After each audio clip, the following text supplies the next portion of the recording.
பிரதமர் மோடியை தமிழக பிஜேபி தலைவர் நயினார் நாகேந்திரன் டெல்லியில் இன்று சந்தித்து பேசினார்.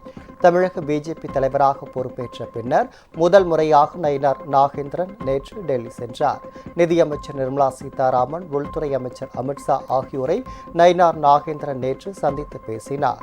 இந்த நிலையில் டெல்லியில் உள்ள பிரதமரின் இல்லத்தில் இன்று பிரதமர் மோடியை நயினார் நாகேந்திரன் சந்தித்து பேசினார். தமிழக பிஜேபி தலைவராக பொறுப்பேற்ற பின்னர் மரியாதை நிமித்தமாக பிரதமரை அவர் சந்தித்ததாக கட்சி வட்டாரங்கள் தெரிவித்தன.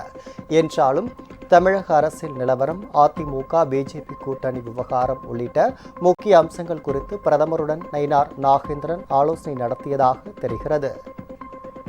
இதனிடையே பெஹல்காம் தீவிரவாத தாக்குதலில் காயமடைந்து டெல்லி எய்ம்ஸ் மருத்துவமனையில் சிகிச்சை பெற்று வரும் கரூரைச் சேர்ந்த டாக்டர் பரமேஸ்வரனின் உடல்நலம் குறித்து அவருடைய மனைவியிடம் விசாரித்ததாக நயினார் நாகேந்திரன் சமூக வலைதள பதிவில் குறிப்பிட்டுள்ளார். அவருக்கு அளிக்கப்பட்டு வரும் சிகிச்சை பற்றி மருத்துவ குழுவரிடம் கேட்டதாகவும், பிஜேபி சார்பில் அவருக்கு அனைத்து உதவிகளையும் செய்ய தயார் என்றும் கூறியுள்ள அவர், விரைவில் உடல்நலம் தேறி பூரண குணமடைந்து பரமேஸ்வரன் வீடு திரும்ப இறைவனை பிரார்த்திப்பதாக குறிப்பிட்டுள்ளார்.